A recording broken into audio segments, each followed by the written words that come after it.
Well, hey everybody. Today what I'd like to do is to continue with your graphs that we started to work on in class on Thursday. So get your notebooks, get your graphs, and if you have to pause the recording, go ahead and do that. I'll give you a second to go get your materials, and you'll need a pencil, obviously. And that should be about it. So go ahead and pause, and I'll see you in a few minutes. Okay, now that you're back, we want to talk about how to set up our graphs. So you've got this piece of graph paper in front of you. Remember, we have two things that are our variables. If you look over here, we have area right here, and those go from 1 till 10, and then we have the average number of rice grains in each of those areas. When we talked in class on Thursday, we talked about how the area was the thing that we had control over, so it goes on what we call the x-axis of our graph. If I were just to show you a quick graph, this is the y-axis going up and down, this is the x-axis going sideways. So the area goes here in this spot, and then the number of rice grains are going to go over here. I apologize that for whatever reason I can't get a really good straight up and down line when I draw this, so you'll just have to bear with me there. Okay, so on your piece of graph paper, what I'd like you to do is to go 2 lines in from the left-hand side, so like right here, and draw a straight line all the way down, right along the same line that you see. And again, I'm just not very good at that. But draw right on that same line, okay? And then across the bottom, do the same thing. Just draw right straight across one of those lines. And again, for whatever reason, I can't draw well up and down, so I don't know why that is, but I just can't do it. So anyway, you guys are gonna have to bear with me there. All right, so now we have 2 lines on there. I'm going to get rid of this mess so it's not too confusing, but I'm going to pretend like my lines are already drawn, that they're a little heavier in there, although they really aren't. All right, where the 2 lines meet at the bottom, probably right about here, that spot is what we call 0. Okay, so on the line itself, below the horizontal line that you drew, write the number 0. Then I want you to skip a space, and then on this line, write the number 1. Skip a space, write number 2. Skip a space, write number 3. Whoops, kind of got messed up there. Skip a space, write number 4. Do that all the way over until you get to 10. All right? So those become the numbers that we want for the x-axis, which in this case are the areas. So we have the area across the bottom like this, and these are numbered 0, and then 1 goes here, and 2 goes here, and 3 goes here, and then 4 all the way up. Once you've done that, you're going to do the same thing up the side, okay, where you have this line drawn here, and so 0 again is right here. Skip 1 and go 2, skip 1 and go 3, skip 1 and go 4, okay? Now the reason we're skipping those lines is because we want to spread the graph out as much as we possibly can. Okay, so now we've got our graph set up. The next thing we need to do is we need to label the axes. So again, we've got a line this way, and we've got a line this way, and this is area across the bottom, so write the word area across underneath the numbers on this side. Then you might have to turn your paper, and you're going to write number of rice grains along the y-axis. Number of rice grains. Sorry, I'm not very good with this. Some people are really good with this. I'm not one of those. All right, so now we have those labeled. The next thing we do is we take a look at our data table. So go to your data table, which you've got in your notebook, and we know that area 1 had 0.7 rice grains in it. Okay, and so we have to go to area 1 across the bottom. So go to the place where it says 1, and we know that the first line is a 0. The next line that we've marked is a 1. So if we skipped a space between there, that means halfway between 0 and 1 must be a half. So that other line is a half. Well, 0.7 is just a little bit more than 0.5, which is a half.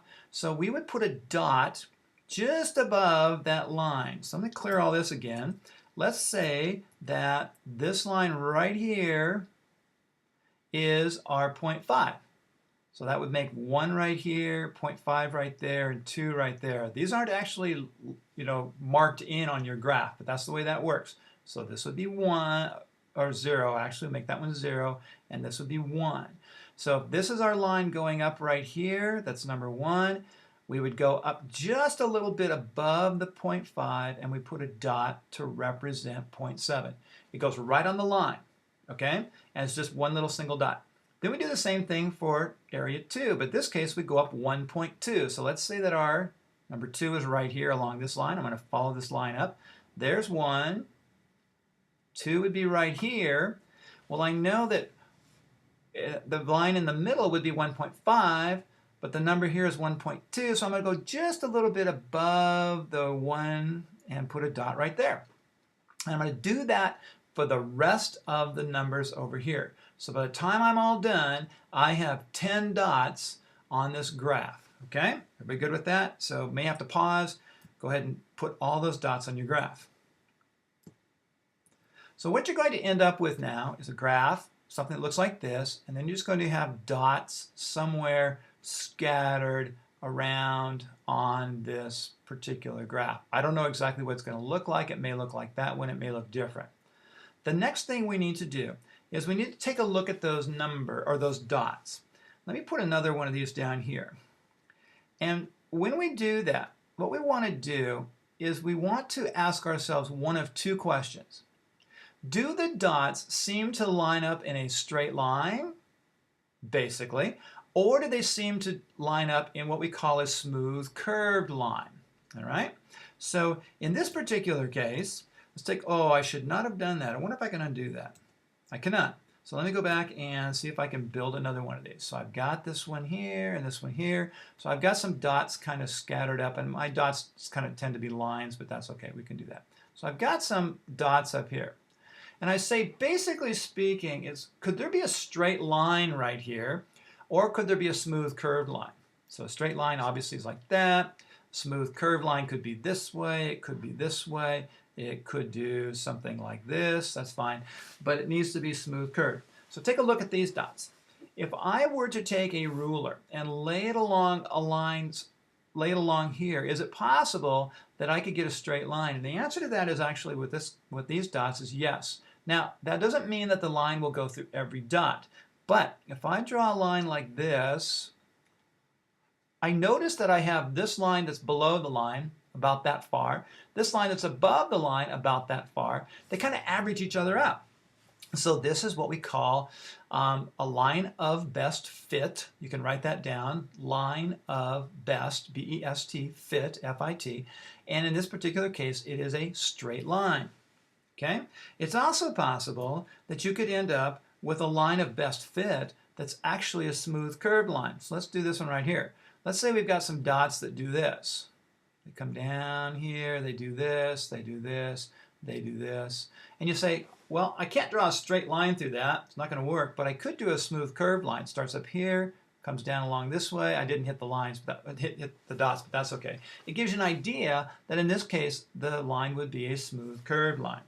So what I'd like you to do now is to take a look at your graph and decide, first of all, can you create a straight line, or can you create a smooth curved line with the dots on your graph?